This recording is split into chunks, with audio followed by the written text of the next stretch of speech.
Just when you thought that the Huddle Up podcast was destined to always go about 10 minutes after its scheduled time, we storm in at 6:16 p.m. local time.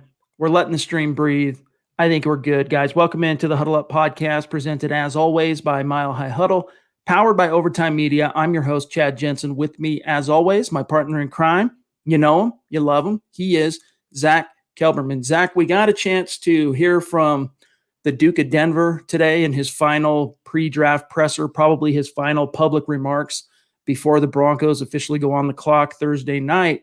We're going to get into that, but man, seeing him do it through that virtual, the virtual Zoom that he did today, it was just like, man, when can things just get back to normal? We're inching closer. We're getting closer. But man, I can't wait for that to happen. Whoa, Chad, way too much positivity there. You got to rein that in a little bit. But yeah, it is still a little surreal to me to see these press conferences and these major events be held virtual. And today, reportedly, there was a glitch in the NFL's dry run mock draft. So Thursday, Chad, is going to be a crap show. And I'm here for it. I want to see all the madness that's going to ensue from this. I mean, if we could pull off a 7-man mock draft all streaming off one platform, and we're not a $12 billion a year industry, I figure the NFL they probably got this. And if they don't, then shame on them. I'll maintain some optimism in the face of the uncertainty here. But guys, we want to go through and just kind of riff on a little bit, deep dive a little bit further into some of the takeaways from Elway's presser today. Not a whole heck of a lot to write home about in terms of like world-shattering insights. But there are some. I mean, you guys listen to this podcast every day and participate on these live streams because you are the most passionate and the hardcore of fans. And so you care about those small little insights. And that's what we're going to deep dive in today in regards to John Elway's final pre-draft press conference. But first, you guys, a couple of quick matters of business, and then we'll dive right in, see what's in the comment stream as well. Make sure you're following the show on Twitter, though. Some business really quick. At Huddle Up Pod, as you know, it is the best way to keep your finger on the pulse of what's happening with this show in real time. And you got to forgive us for going over this at the top of each and every show, but we have to because this show grows by anywhere between 6,000 to 2,000 new listeners each and every week. So there's new people just joining the ranks, and we got to make sure everyone's on the same page, knows how to reach out, connect with us on this show. So at Huddle Up Pod, and then while you're at it, following on Twitter, at Mile High Huddle. That's how you also stay plugged in with breaking Broncos news and analysis as it unfolds in real time. And then, guys, it's been a while since we really did a showcase, but I wanted to draw your attention to something here really quick. Let me do a quick share screen. We've added a couple of new items to the Huddle Up Podcast Mile High Huddle merch store. As you can see here, we have added a face mask neck gaiter, Mile High Huddle. And it, for these uncertain times as we get further into some of the social distancing guidelines being lifted a little bit and things getting back to normal, you still want to play it safe. You still want to protect yourself. That's an easy way to do it. And that actually exists because you guys asked for it. So there it is. And then also Zack cooked up this awesome Huddle Up Podcast coffee mug for those of you who are interested in that little souvenir. I mean, the hats and the apparel, it's all good because that's a walking advertisement for the show, but it also is, knickknacks and merch and things that you can hold on to, put into your man cave, whatever, put it on your desk at work, however you want to roll. But Zack, good job getting that put together, bro. Appreciate you. Yeah, I ordered mine. I'm waiting for my coffee mug as well. I'm excited to use it. We all drink coffee or tea. We all need, nourishment. So I hope hope you guys like it. I'll put the link to the merch store in the comment stream here, the chat stream. So it's an easy hop over. Just click the hot link. Boom, you're there. But as you can see, guys, there's a hoodie. There's a couple of different hat options. You got the face mask. You got the mug. You've got tank tops, tees, men's apparel, women's apparel, you name it. There's something, a little something for everybody. And guys, again, it's just an easy, organic, simple way to support this show. And even if it's not something that's in the cards for you right now, the one thing that everybody watching this podcast, whether you're on YouTube or Facebook right now, stop what you're doing and like this video. That's the simplest, easiest way that you can support what we're doing here. And we thank you for it. in advance. Appreciate you. All right, Zach, let's, before the comment stream does what it is wont to do and does one of those skip-a-rooies on me, let me grab a couple of our awesome Super Chat superstars, and then I want to dive into some of Elway's remarks here today. There he is, Bronx legend, and a legend indeed that he is becoming in the MHH community. We appreciate you, my friend. $5 super. He says, hey guys, always excited to be hanging with MHH. Do you think the Jags releasing Marquise Lee changes how we move in the draft, moving up wise? What are they? Are they 9? I want to say Jacksonville's picking at 9 off the top of my head. I can search it, but yeah, it does make that more of a position of need for the Jacksonville Jaguars. I'm not sure how much it really is going to end up reshaping things because they have a lot of needs. Right. I mean, the Jacksonville Jaguars, honestly, they got a lot they've got to worry about there. So, I mean, I'd be about as surprised as them taking a wide receiver, Zach, as I would an offensive tackle, a cornerback. I mean, they just lost A.J. Bouye. They lost Jalen Ramsey before that in a trade. So they could go a million different directions. They have holes throughout the roster. Yeah, I don't think this impacts the Broncos in the least. If they have enough conviction, Denver, to go up and get their guy, if they love Henry Ruggs and they know he's going to be taken before 15, they're going up to get him. It doesn't really matter what teams in front of them do in terms of personnel. It depends on their conviction and how much interest they have in one of these big 3 wide receivers. I'm not going to let the board fall to them if they really want them that badly. So they're letting themselves dictate what they want to do, which is the right call. We are curious to know, it seems like everyone was pretty well stoked on the War Room. It was the first time we did a live War Room like that. It was a little bit stressful, making sure everything moved and we stayed on pace and the conversation was fresh and we didn't get bogged down. I think just from inside opinion, I think it went off okay, but it's good to hear from FC Bayern and München that it sounded good. Let us know, guys, how you enjoyed that War Room. And we're going to, of course, be doing a lot more content like that from a live streaming perspective, especially with the draft coming up this week. So we're kind of, one of the positives of the War Room is it did help us iron out some of those kinks. And speaking of Super Chat superstars, George jumping in from the top rope. Thank you. And we really appreciate you, George. And I know that you've been rocking the merch store like a boss. I think, as he says here, I received my tank top. I ordered the mask and the coffee cup. So awesome. Thank you, George. Love your merch store. Man, that's awesome. Appreciate your super chat as well, my brother. Every little bit helps and goes a long way, especially right now. We really appreciate you, my friend. He says, after the mock draft last night, I'm convinced we need to trade up to ensure we get either of the big 3 wide receivers or worse. Your thoughts? Zach, this was something that we talked about at the end of the mock draft itself last night. I even wrote about it as a takeaway. Basically, the one thing we learned from that War Room exercise is that if you are in the camp of you are hell-bent for the Denver Broncos to get one of the top 3 wide receivers, you have to trade up. If that's what your sole, I mean, this draft gets an A or it's an F based on whether or not the Broncos land CeeDee Lamb, Jerry Jeudy, or Henry Ruggs. You have to trade up because there are just too many wide receiver needy teams ahead of the Broncos. If you're someone like me, hey, I'm okay staying at 15, letting the draft fall to me. I'm not dying to take a wide receiver in the first round just because it's such a deep class. There are other options later on, but that's definitely one thing that came abundantly clear, Zach. If you really need that big 3, one of those big 3 wide receivers, if you're John Elway and you are pining for that, you got to move up.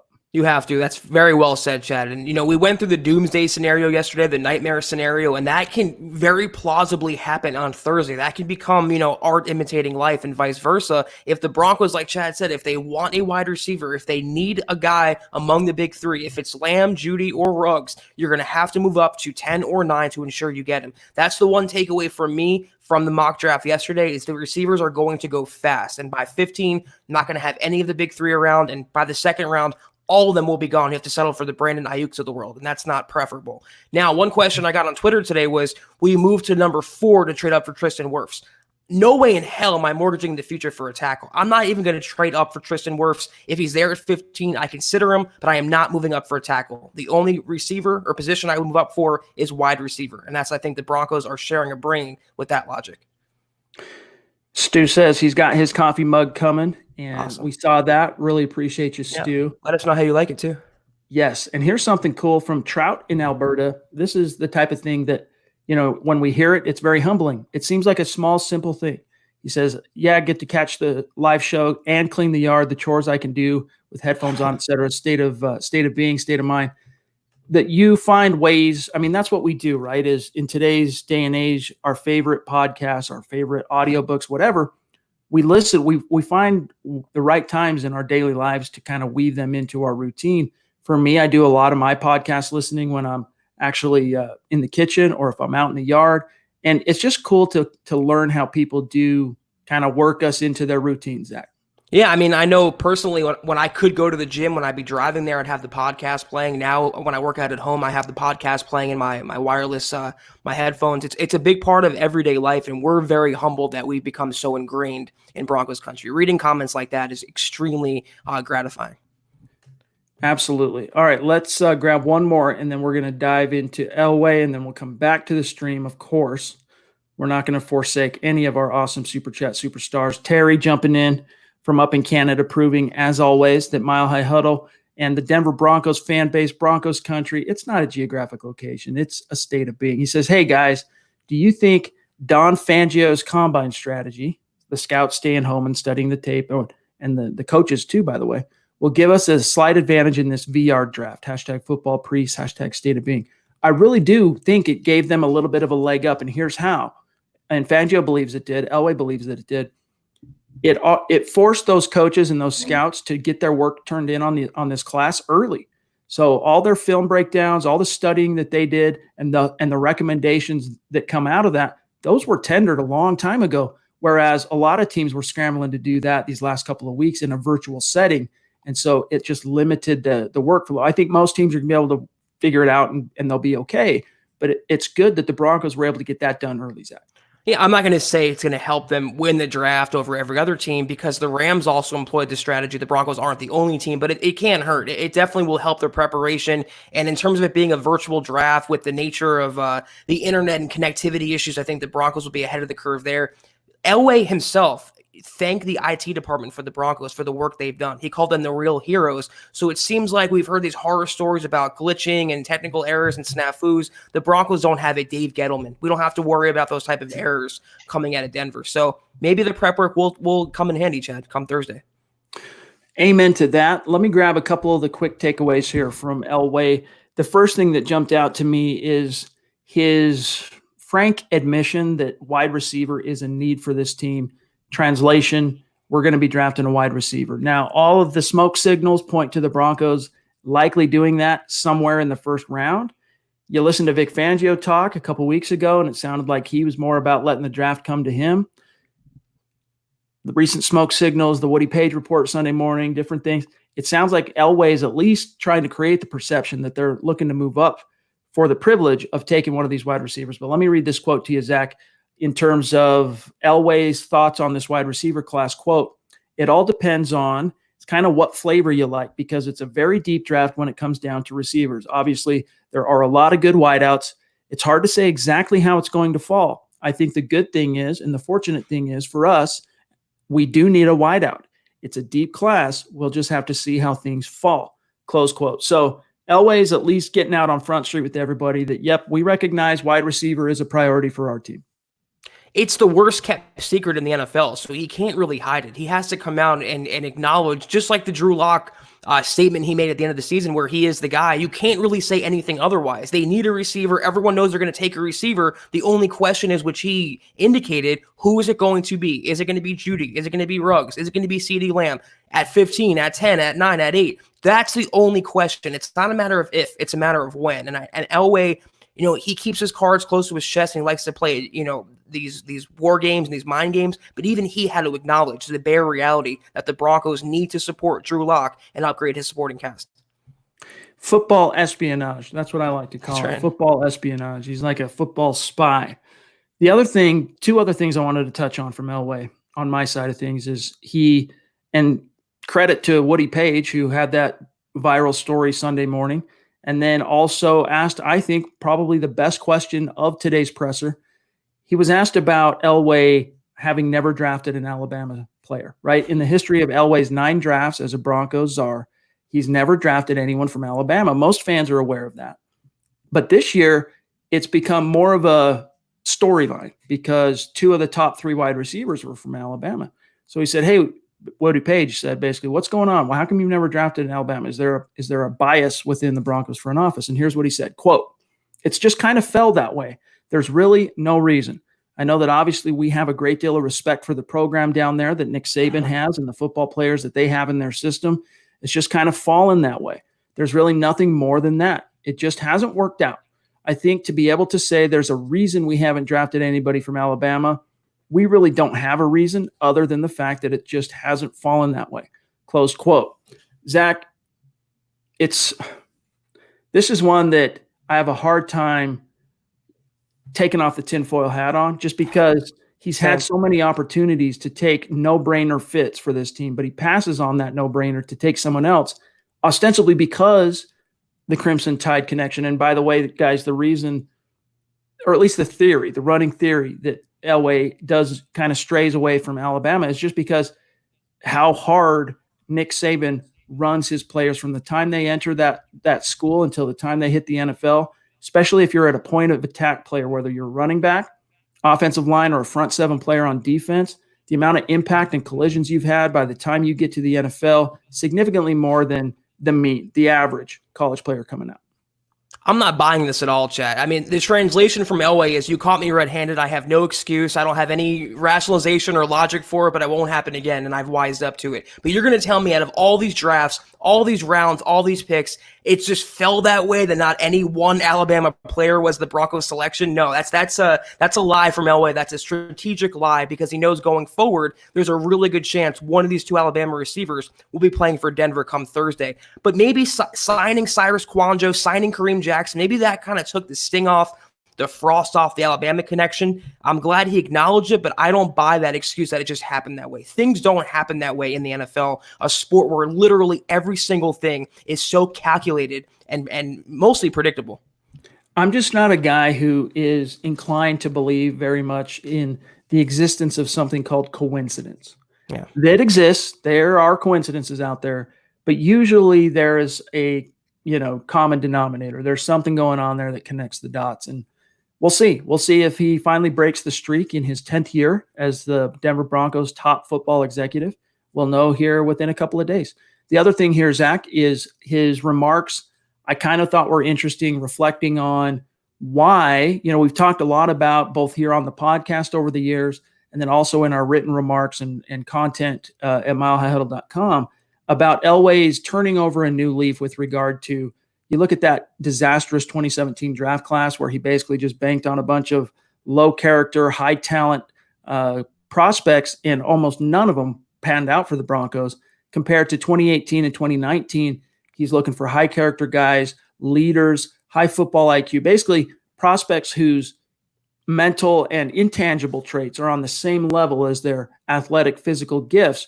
And he talked about, in this remark I'm about to quote here, why that is. Here's what he said, quote, yeah, we've really concentrated. We had a couple of misses back there. And I think the misses that we had were people that were character concerns. I think we've kind of focused and turned around a little bit more than we have. We've always concentrated on the locker room. But I think more so when you go through the years like we've gone through the last couple of years, your locker room is very important. The influences that you have in your locker room when things are tough, you need those guys to lead us and to lead that locker room through the tough times to be able to get back to the winning ways. I think we've suffered a little bit there. We haven't had that leadership in the locker room that has been able to dig us out of this hole. I think that's why we've concentrated more, talking about these last 2 years, on going on character guys that can really, because it's easy to win.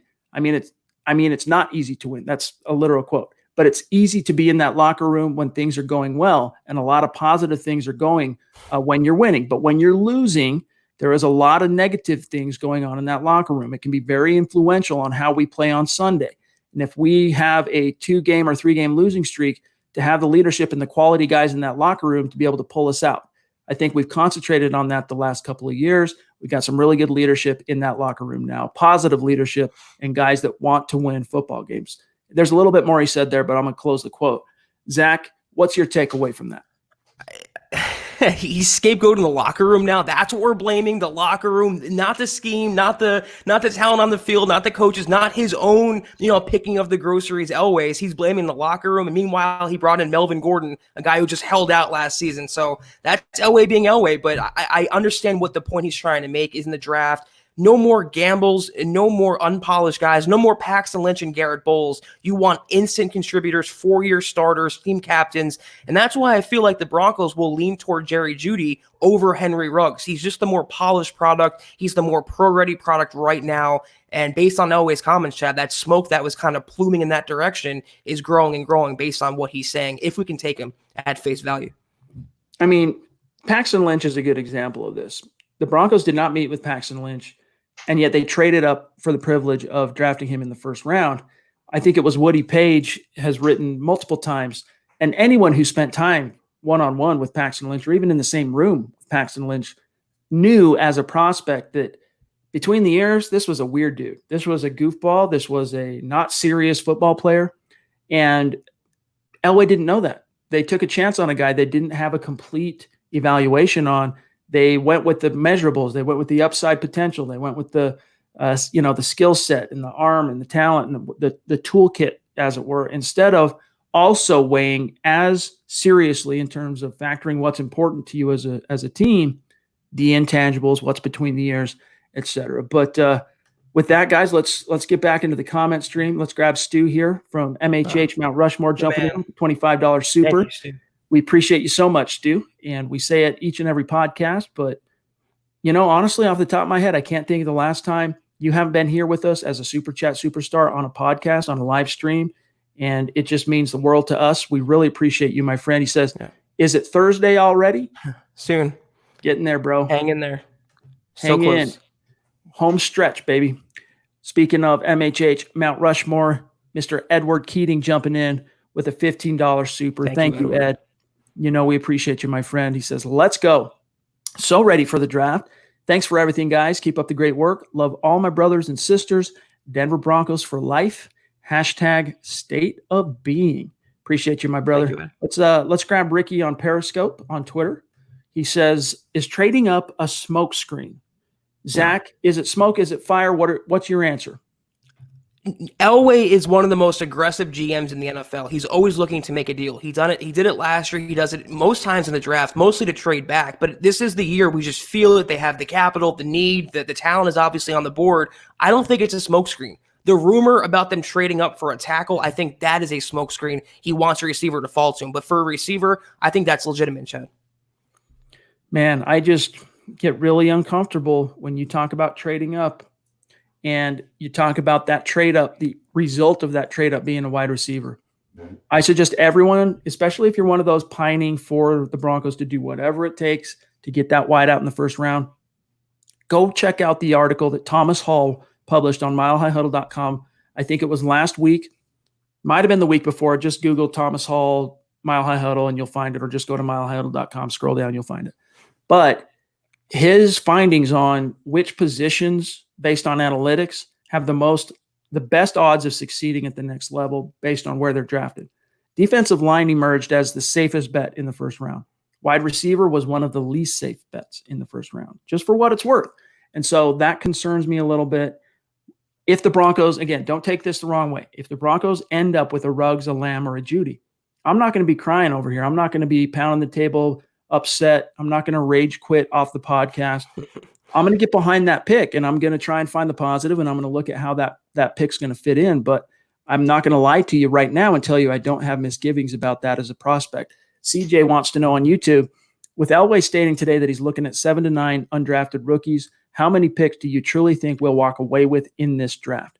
What player in the late rounds do you feel we need to target? Well, CJ, I hope you saw the War Room last night. We went through quite a few different scenarios for the late rounds. I can pull it up. Off the top of my head, I don't remember exactly the class, but there are some gems in this particular class. Let me see here. Bear with me one sec. Let me find this article that I pubbed earlier that has the list. I'll tell you who we took last night in the war room, rounds 5 through 7. Round 5, we took Antonio Gibson, wide receiver / running back / offensive weapon from Memphis. He's that kid that ran a 4.39 at the combine. In round 6, we took Larrell Murchison, big defensive tackle, a little bit undersized in terms of he's short and he doesn't have the length that you prefer. But we took him in round 6. Round 7, it was the wide receiver Isaiah Coulter from Rhode Island, who none of our NFL draft experts at Mile High Huddle believe is actually going to be there in the 7th round. Everyone thinks that dude's going probably for round 4, round 5 at the latest. And then we also took a flyer on the linebacker from Tulsa that's been rising up boards, Reggie Robinson. So those are a few names for you off the top of my head. Zach, if you want to contribute anything more, by all means. I was just going to say, in terms of specific names, those are some of my favorite players, but the middle rounds, first of all, the Broncos are not going to make all 10 picks. I'd be really surprised if that was the case. They're going to use some of those picks to trade up and get their guy, wherever that may be. But in terms of the late rounds, they're going to strengthen strengths. They're going to double up at wide receiver, cornerback, linebacker, safety. They're going to really fortify the positions of need that were in the early rounds. So the players that we took in the draft class, those mid-round steals that we got, those value picks, that saved our particular mock. So if the Broncos can target those players, I think all of us collectively would be pretty happy. Let's grab WE here with a $10 super. Appreciate you, my friend. By the way, if you were on Twitter, reach out to me. Let me know who you are. A couple of you did yesterday after the war room, and it's refreshing to be able to tag the correct people when we give shout outs after each podcast to our Super Chat superstars. So if you are on Twitter, reach out. Let me know who you are. Appreciate the donation, my friend. I'd rather reach and get Justin Jefferson at 15 than Brandon Ayuk at 46. And that's what Zach was pounding the table for in the first round in that doomsday scenario that we had to confront last night. And would you get Joe Tooney for a 2nd or 3rd? The Pats are shopping him. I would not with Graham Glasgow on the roster. I don't need him anymore. I don't need Pat Tooney anymore. I did before free agency. That would have been more of a consideration. But Zach, the answer to that for me at this stage, based on roster math, is a resounding no. I'm going to use that 2nd or 3rd round pick to improve in spots that I need help, not reinforce a strength. Who are you going to bench? Dalton Reisner? I guess you can move Glasgow over to center, but still, is that worth a 2nd or 3rd? For me, it's not. And it's not just the capital. He's going to want a new contract. He's franchise tagged right now, so he's making, $12, $13 million for 2020. Then he would want a massive deal on top of that. They can just draft Ruiz or Cushenberry in the 1st or 2nd round. They can get a center in the 3rd round and plug and play him there. They can save a lot of money. I think that's the way they go. In terms of Jefferson, that's my scenario too. I wanted the Broncos, if the big 3 are off the board, not to reach for a tackle or a project like Becton. Go get Justin Jefferson, who's a skosh under the big 3. He could still provide a lot of talent to this offense, and I just think you got to get the blue chip wide receivers while they're still there. All right, let's grab Mr. Boggins jumping in, $10 super. One of our superstars, been with us a long time now. Appreciate you, my friend. With the Jaguars releasing Lee, there's more reason to trade up to 10 for one of the big 3 before they're all gone, or trade back and grab a wide receiver in the 20s, then trading back into the 1st with the Niners at 31 for a center. This is a theory that was also presented to me earlier today on Twitter. And Mr. Boggins, you might have seen that too. I can't remember. Forgive me. I don't think it was you that posed it to me. Maybe it was. But the idea of the Johns, right? John Elway and John Lynch being cozy front office buddies for obvious reasons. The idea that the Broncos, we've talked about using some of that 3rd round draft capital. The Broncos have 3/3 to move back up between 46 and 15 and take, whatever, late 1st round, early 2nd, late 1st at 31 would make a lot of sense because of the Niners. And also you get the 5th-year option. Yeah, I'm okay with that. If they want to go a different position at 15 or trade back in the 20s and come back into the 1st for a wide receiver or offensive lineman, I'm all for that. This is why I'm saying no matter how you dice it, whether it's at 15 or the 2nd round or the 3rd round, the Broncos are not going to make all 10 selections. They're going to use some of those picks to move up. We just don't know when.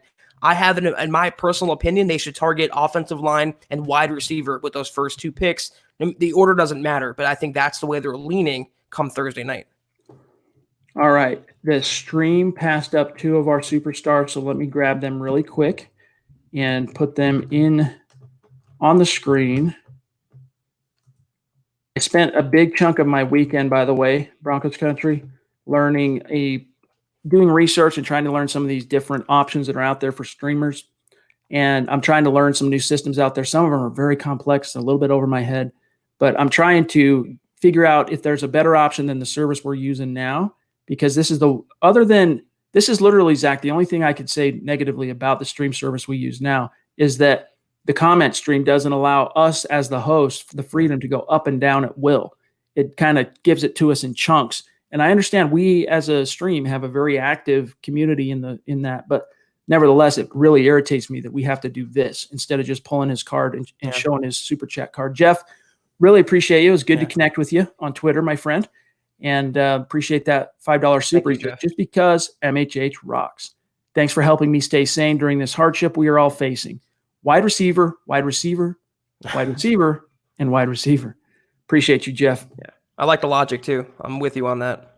It adds up. I understand it. I still have my preferences running a little bit against the grain. But again, guys, if the Broncos end up with one of the top 3 wide receivers, you're not going to see me, crying crocodile tears here. All right, let's grab also Flippin' Boots, longtime listener of the podcast. Appreciate you, my friend. Thank you. $2 super. He says, if we trade up and Isaiah Simmons is there, would you get him or a wide receiver 1? If the trade up and lo and behold, Simmons is there, I'm taking Simmons, but I really do think that would be a big conversation and a big debate in the war room between Fangio and his faction and Elway and the scouts, because I think Elway and the scouts would want to get that wide receiver. I could be wrong on that. And, Fangio would be pounding the table for Simmons. Well, trade up to where, though? Trade up to 10 or 8 or 5, and that makes a difference what they're giving up in that potential trade. But, yeah, let's say they move up to 10 and Simmons and Ruggs are there, I'm going Simmons. He's the best defender in this draft class as far as I'm concerned. You can still get a pretty viable receiver in the second round, move back up into the first round. So I had my druthers, all things being equal. I'm taking Simmons in that scenario. Terry reminding everybody, gently tap or smash the like button. We have options now. Keeping everybody sharp. Appreciate you, Terry. Zach jumping in. Guys, can you believe that Vaughn is going to be the only guy on the team that was on Super Bowl 50? It's crazy to think that. Hold on that, Zach, because Todd Davis was on the roster. He didn't start Super Bowl 50, but he was there. McManus played in that game. So there's Todd Davis. There's Von Miller. I know there's nobody on the offensive side now with Emmanuel Sanders. McManus, right? McManus is the other one. That's correct. So there's 3 Broncos left on the roster who participated in Super Bowl 50. Vaughn and I guess McManus being the only starters from Super Bowl 50. But yeah, that is still, it boggles the mind because it was 4 years ago in real time. That's not a long time. Feels like eons ago, though, doesn't it? It feels like a lifetime ago. Hopefully the Broncos can reach, that pinnacle again fairly soon in this era. This is news to me, but again, I've learned the hard way not to have Twitter open while we're doing a live stream. So Connor Swain jumping in and saying the rumor just came out from Benjamin Albright. The Broncos are shopping Garrett Bowles. We can't confirm that, but it's an interesting topic. We'll check it out after the fact and holler back. But Zach, what would your reaction to that be? I actually saw Albert Breer kind of floated that earlier today that the Broncos, they're not super committed to Garrett Bowles. So corrected himself.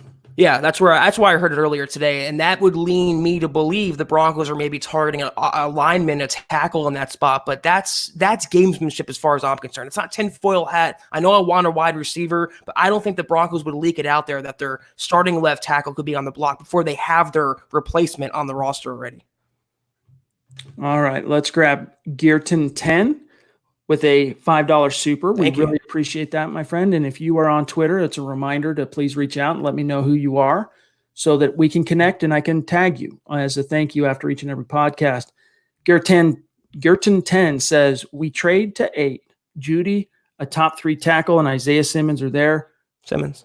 Who do you take? I still take, well, it depends. If one of those top 3 is Wirfs, it's a debate, but I still think at this stage I'm taking Simmons just because he could be a generational player. Like he's one of the most coveted blue chippers in this class. Wirfs is as well, but he's still got a little bit of risk bust potential in him. Because he's so athletic, and that could either end up being his biggest calling card and why he ends up becoming the next Trent Williams or why he ends up becoming the next Garrett Bowles, because Garrett Bowles, now don't take that the wrong way. I'm not saying that I think Wirfs is a bust. That's not what I'm saying. But Simmons, to me, is the safest of all those in terms of if we're moving up and we're really, exposing our throats, as it were, I'm rolling the dice on Simmons being the guy 10 years from now. In retrospect, history will judge kindly. Plus, the way I look at it is Simmons can play about 3 different positions. He can play nickel, he can play inside linebacker, safety, where Ruggs or Jeudy can play one position. That's wide receiver. So you're getting more value with Simmons at 8. It would take a lot, probably all 3 third-round picks at least to move up to that spot. But in that scenario, you can get a receiver in the second round, the third round. You cannot get a talent like Simmons in later rounds. I would definitely go with him. George jumping back in with another super. We really appreciate you, my friend. Amazing. And we are also looking forward to spending time with all of you on Thursday night, Friday night. We'll see what Saturday holds. We want to see how Thursday and Friday go. Worst case scenario, like we said last night, Saturday, let's say day 3 comes and goes, we don't do a live stream during. We probably we'll do it. But worst case scenario is we come on, we do a gut reaction after the fact. So you will hear from us, but we'll see how it goes. And thank you, George. We appreciate you, bro. Jinjin Ninja 88.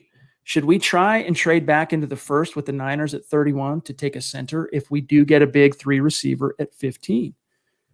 It would just depend on the cost for me, Zach. I mean, if John Lynch was willing to just take a 3rd-round pick, 1 3rd-round pick, but where are you coming from? It'd probably take 2 3rd-rounders if you're coming from the 3rd round, right? Because you want to keep your 46th pick. So it's going to take 2/3 minimum to move that needle, would be my estimation.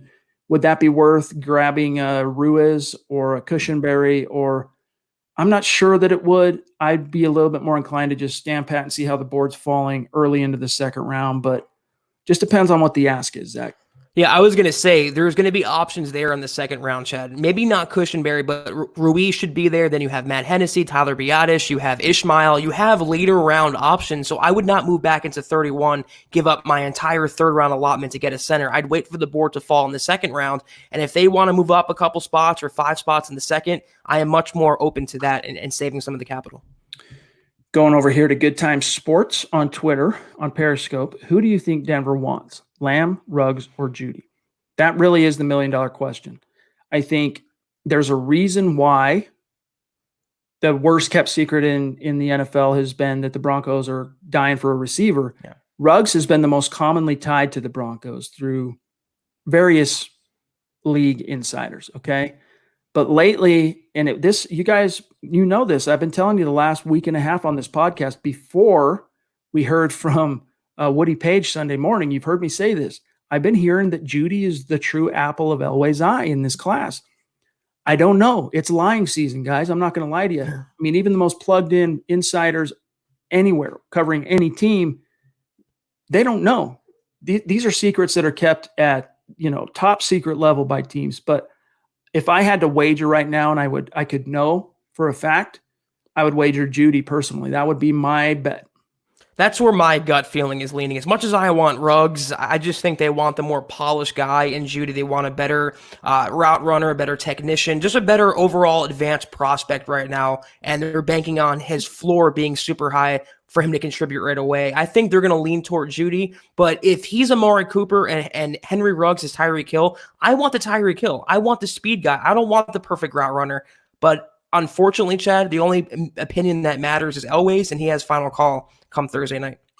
Ron jumping in, one of our Super Chat superstars with the $10 super and hammering home the same point. He says, I want Ruggs, but I think Elway wants a proven product. Because of his route running capabilities and ability to get off press, I think the Broncos will go with Jeudy. I did watch tape, and he is a technician. Literally echoing our point, yeah. He is a phenomenal player. If the Broncos end up with Jerry Jeudy, you've got a near guaranteed plug-and-play stud wide receiver too next to Sutton. And goodness gracious, the things you could do with that, Zach, are manifold. That's a good thing, though, about this draft class. No matter among the big 3, any of them would fit into this offense. Any of them would be the long-term wide receiver, too. So the Broncos really can't go wrong. It's just like Elway said, you have your personal flavors. We all like vanilla and chocolate, but most of us like chocolate or vanilla more. Right. We love hearing this. Edison on Facebook, I'm a longtime Broncos fan, but it's the first time that I've been focused on the draft, and it's all because of you guys. Thanks. See, that's what we love hearing that. Super humbling. Yeah. That's awesome. Thank you. And for those of you that want to take a look at that Thomas Hall article, Buona Beast kindly put the link in the comment stream. That's the one that I was telling you. Tells you based on history which positions have the best chance of hitting in the first round. You might want to check that out when you get some time after the stream, of course. All right, let's see what else we've got here. Tonight's podcast, we got to keep probably a little bit shorter than usual just because we're going to be on a lot Thursday night and Friday night. And, we got to keep our energy reserves in check. James jumping in, Super Chat Superstar. Thank you, He's James. a moderator, a big-time help for us on Facebook. Really appreciate that donation, James. It means a lot to us, brother. He says Ruggs plus Jeremy Chin, the safety from Southern Illinois, and Steve Atwater's nephew. The duo of those two would be greater than Simmons and Ayuk. Agreed. Vic is intrigued by linebacker safety hybrids. I think that's what you mean, right, Vic Fangio? Simmons is great, but Chin is good too. Tier 1 receivers are game changers, though. Hashtag trade up, hashtag secure your wide receiver one. Your thoughts, Zach? Speaking my language, James, I agree with you. You're going to get the best receiver on the board. You're still getting a top 3 safety in this draft class. He might not be Isaiah Simmons, but he's right underneath that. He has the pedigree. He has the physical talent, the upside. Ruggs and Shin, even though I want a center in the second round, that would be a bang-up 1-2 combination for Elway, addressing both sides of the ball. I'm all for that. All right, Glenn jumping in with a $5 super, one of our superstars. Appreciate you, Glenn. He says, expecting that we'll be a much better team and thus having a later first-round pick in 2021, would you be up for trading our 2021 first-rounder to move up? I really wouldn't. I hate the idea of that. No offense, Glenn. But, then again, guys, when it came to fantasy football, I stopped paying a lot of attention to fantasy about the time that I founded Mile High Huddle, so 7-8 years ago. I stopped being able to have the time to put into fantasy. But as a fantasy player for the previous 12, 13, 14 years, however long it was, I was that guy that when fellow owners in the league would submit a trade, my first impulse is to preserve what I have. I'm a devil I know guy than a devil I don't. Even if my team was sucking and I needed to come up with some kind of a new strategy, my initial impulse is to hoard the resource because you don't know when you're going to need it. One in the hand being worth two in the bush, et cetera. So I might not be the best guy to answer that question. What are your thoughts, Zach? The only move you make that for is for a quarterback, Chad. So if the Broncos are not going to trade up for Burrow or Tua, you don't have to sacrifice the 2021 first rounder. I mean, they don't need anyone that dire at any positions of need where you give up that sort of capital. I'm with you. I mean, that's an extreme scenario. That's an extreme option, is to give up that premium pick for next year. We don't know how they're going to be, and I don't really care if the Broncos are good and it's not that great of a pick. It's still a first-round draft pick. It's still his goal to John Elway. I don't see it happening in any scenario. Let's grab Brian, who, imitation being the highest form of flattery here. Big Zack Kelberman fan. Appreciate your $10 donation, Brian. And if you're on Twitter, reach out, let us know who you are, and we will connect with you. He says, I think that the dude was wrong. We need offense to help lock. We need speed. Love you guys. Yeah, I mean, that's kind of been the theme, Zach, of this entire offseason is hashtag build that nest, right? Build that nest around Drew Lock and really set him up to really just hit it out of the park in year 2. I can't get over that picture, Chad, that avatar. I look at myself in that comment. I appreciate that, Brian. I guess it is flattery. Black Knight 232. What do you guys think of trading down and getting the Vikings 2 first-rounders and grabbing Jeff Gladney and Denzel Mims, and then trading up into the second round and grabbing 2 more players of need? So you would get 2 firsts and 2 seconds. But I would assume in that scenario, Black Knight, that you lose all of your thirds. But I don't know. What are your thoughts on that, Zach? For me, I honestly, again, as I said, trading around and stuff, like I'm a little bit more inclined to stand pat and let the board fall. And, unless I really see someone falling and the value is there, maybe make a move up a little bit, but I'm not inclined to sell the farm. Yeah, the only way I'd move back in this draft class, Chad, is if we encountered, or the Broncos encountered, a doomsday scenario like we encountered yesterday. All the tackles are off the board for the most part, the top-rated tackles. All the wide receivers are off the board, the top-rated wide receivers. In that scenario, I'd move back to the 20s, but that's a super last-ditch effort on my part. I am looking to stick to my guns at 15, or, as you guys know, move up for your wide receiver. I'm not even entertaining that question because this is the year, Chad, to move up and to be aggressive, not passive. Go make winning football moves. Diego wants to know, why is Justin Jefferson considered a reach at 15? It's just dependent on your board, all right? Again, beauty being in the eye of the beholder, everyone's got an opinion. Everyone's got their rankings. Here's the truth, though. If the Broncos took Justin Jefferson at 15 and he ends up being a 1,000-yard receiver opposite of Cortland Sutton next, and Drew Lock's got his wide receiver too, it's not a reach. History would judge that as a hit. So it really just comes down to rankings, how you view the board, and then just like every draft pick, Zach, it's all viewed through the scope of history on down the road. Like the one thing I'll say, though, here's an example. Adam Gotsis. The Broncos took him in the second round, 2016. That was a reach, and it wasn't because even then we could say it was a reach because based on most, at least with Justin Jefferson, he's probably about 50-50. About 50% of draft analysts around the country view him as a first-round player. The other half, early second round. So at least there is a consensus out there, pretty common consensus, to be honest with you, that he's a first-round caliber wide receiver.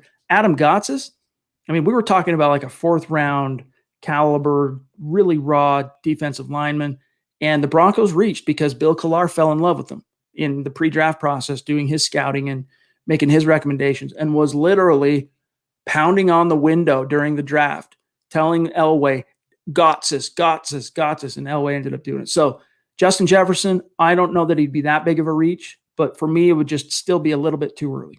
Yeah, you made the best point there, Chad. We remember this based on winning and losing. It's like in the NFL, you win a game, you're the hero. If you lose, you're the GOAT. We all laud the Broncos for the Noah Fant trade last year. It enabled them to move down, still get their guy, pick up an extra second rounder, and get the players that they got. But we would kill the Broncos looking back on this if Noah Fant goes on to be a bust. It's just how the NFL works. It's what have you done for me lately?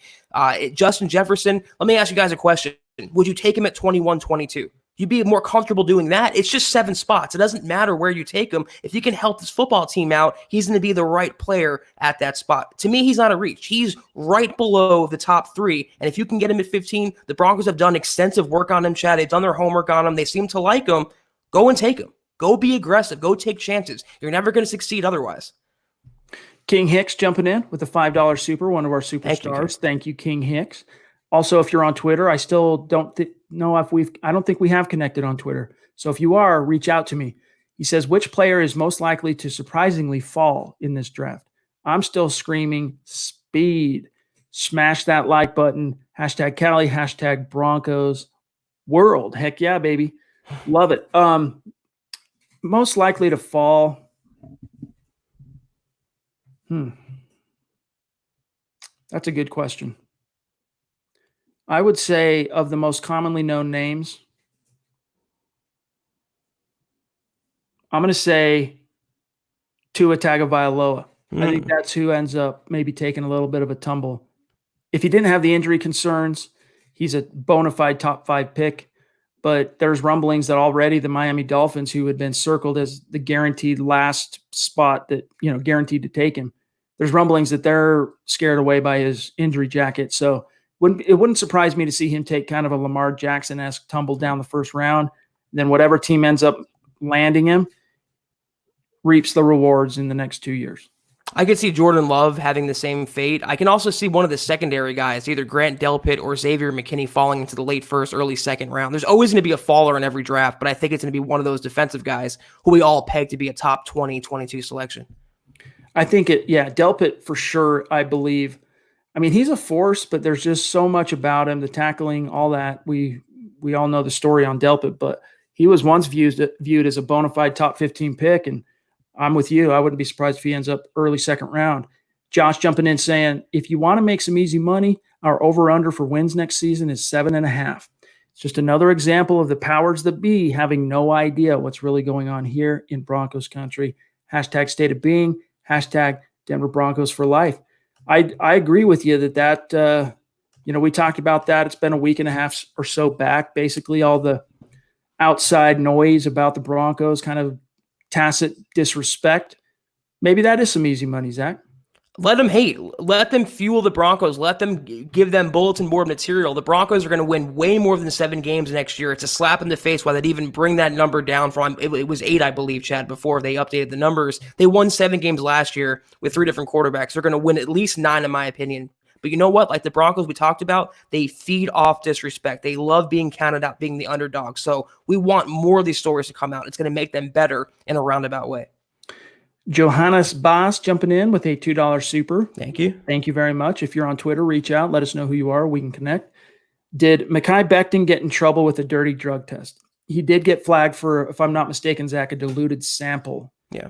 So it's not proof that he had a dirty urine sample, but what it does is it creates the possibility, strong possibility, that he was dirty and then drank tons and tons and tons of water leading up to the day before the draft and the day of, to try and dilute his bloodstream and his, et cetera, et cetera. So does that take him off the board? For some teams it might, but I think for most teams, they're going to go based on their evaluation, not necessarily even a diluted sample doesn't tell you anything for sure. It just creates a question. Yeah, it's inconclusive. They cannot confirm it or deny it. It's just they don't know what it really is just yet. But look at Laramie Tunsil. He was literally had a gas mask on, smoking a bong on draft night. He turned out to be a pretty good tackle. So don't let these drug tests or these negative press stories, these hit pieces come out, dissuade you. If you like Becton, stick to your guns and support the player that you want the Broncos to draft. Let's grab Ricky here. He wants to know how long for each pick. So the first round is going to be teams will get 10 minutes per selection. This is going off the press release the NFL sent us. Round 2, teams will get 7 minutes. Round 3 through 6, including comp picks, teams will get 5 minutes. Teams will get 4 minutes per selection. So it's in descending order, basically. The farther you get into the draft, the less time you have to deliberate as a team and make your decisions, Zach. Something is going to go off the rails, though. I just don't know what or who's going to cause it, but there's going to be some sort of calamity that we're all going to be talking about for quite a while. I haven't seen this. Mike jumping in on YouTube. Woody Page came out with a rumor today that Elway's looking to retire very soon. If true, what kind of replacement would you like to see? Well, Elway's contract runs out after next season. So after 2021, his contract expires, and he might be thinking that. I mean, he's achieved the pinnacle of success both as a player and as an executive. So I think for him, getting the right quarterback and feeling like he's got this team heading in the right direction after hoisting a Lombardi trophy and offering up one of the top 3 iconic moments of all time. This one's for Pat. He has nothing left to prove. He's just trying to leave with this team having some sense of momentum. Right. As far as replacement, Zach, I think Peyton Manning would be someone that this however ownership is positioned by the time this happens, I don't think it's anytime soon. Like, in other words, I think he's going to but the contract will expire and then he'll make a decision. But Peyton Manning's a guy that is going to be high on the list. I just can't see Elway walking away on a losing note. I mean, his ego wouldn't allow him to walk away, and his blemish, his blight on his resume being the Broncos haven't made the playoffs in a half decade. If they go back to being prominent, if Drew Lock can be the franchise quarterback, if they become relevant again, then I can see Elway walking away on top. Based on the way his pride and ego goes. In terms of replacements, I'm thinking he's grooming Matt Russell. He's the only executive in that building, being his right-hand man, who's still there through all these years, all these regime changes. I have to think he's being groomed to be his long-term successor. That's a great point. That's a really good point. He's been retained as long as he has for a reason, even in the face of that police incident in which he basically ran into a cop car as a drunk driver. This was many years ago. I want to say it was 2012 or 2013 that this happened, but nevertheless, Elway has stood by him. Terry reminding everybody, smash the like button wherever you're watching. YouTube, Facebook, Periscope, Twitch.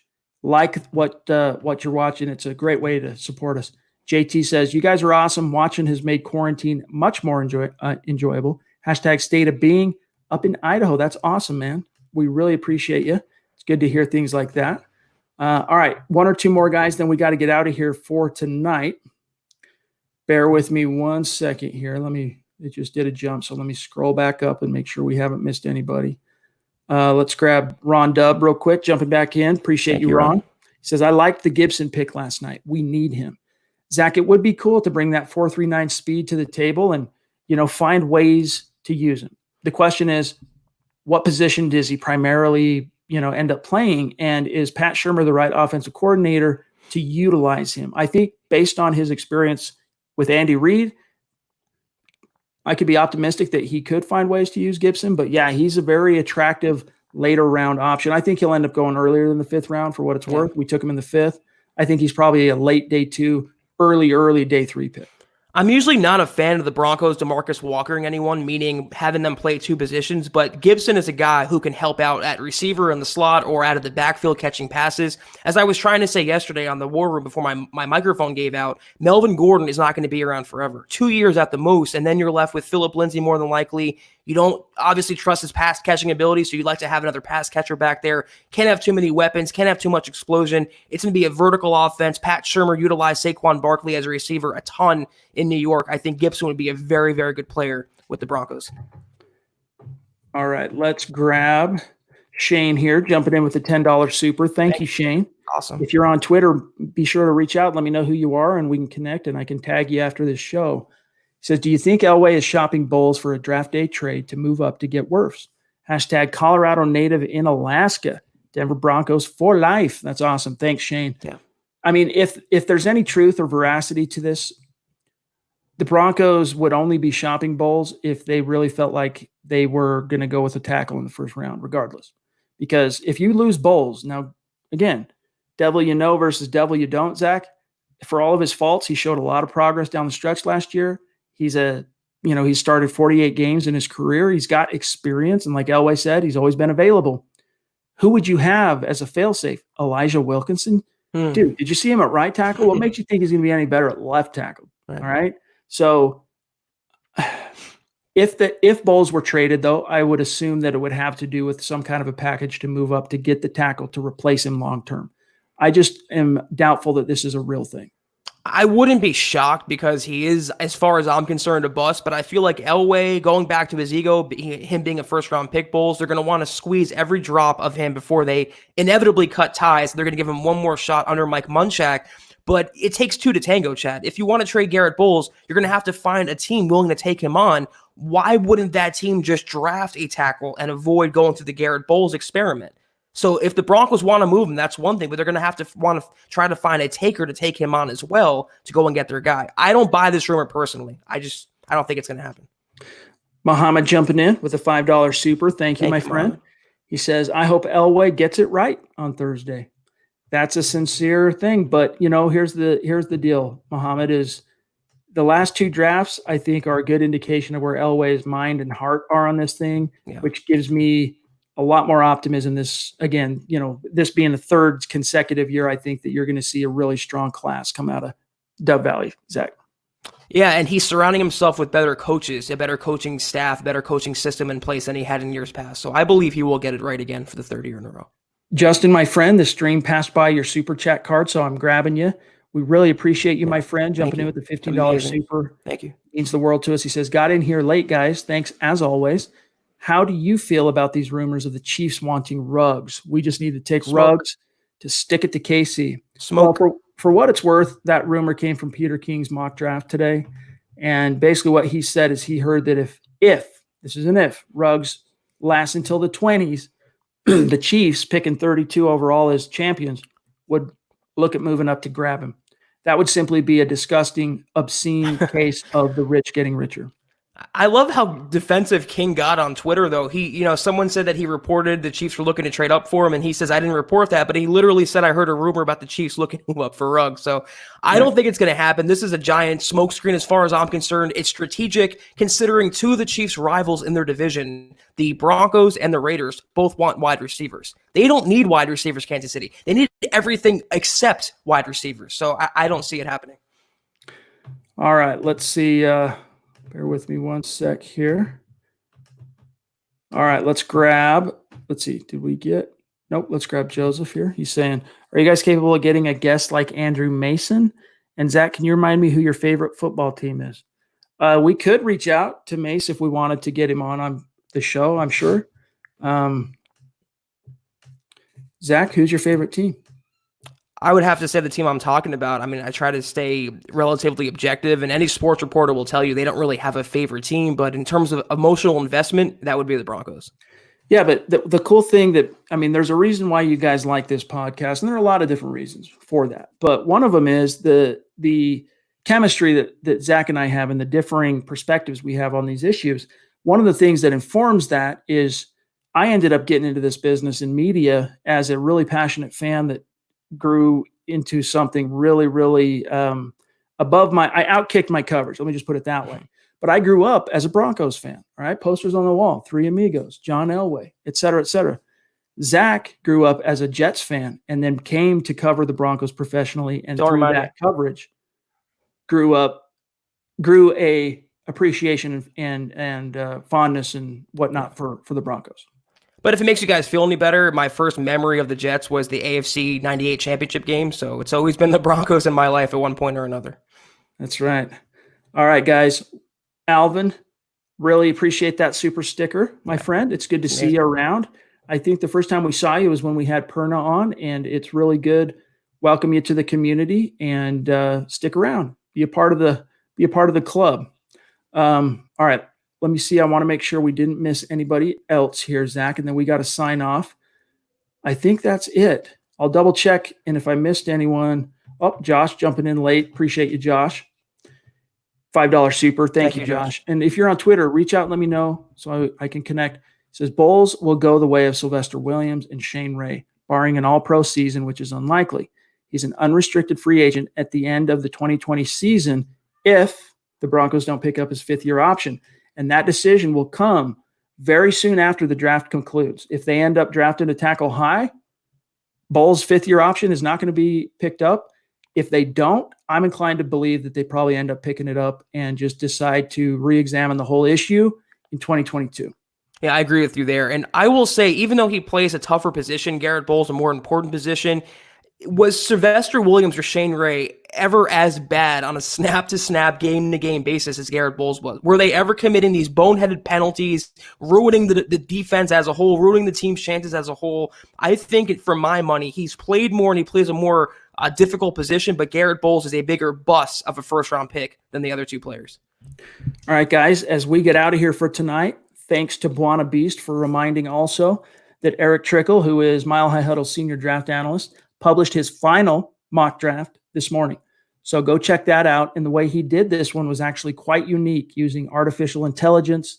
You'll have to just read it. I'll tease it that way a little bit, but it was a non-traditional way. And I think it might end up having a lot more veracity than the average mock because it used that artificial intelligence. So without completely botching it and ruining it, go check that out. And as Buona Beast, where'd he go? As he says here, stay safe, everyone. But guys, that's got to do it for tonight's podcast. Thanks to each and every one of you for joining us, spending time, whether you are just watching or if you're participating in the conversation. We appreciate you. Don't forget to like this video on your way out or before you go. And if you really like what we're doing here, share it out on your social media. It's a great way to help support us. A mile high salute to our Super Chat superstars. You guys just blow us away each and every day.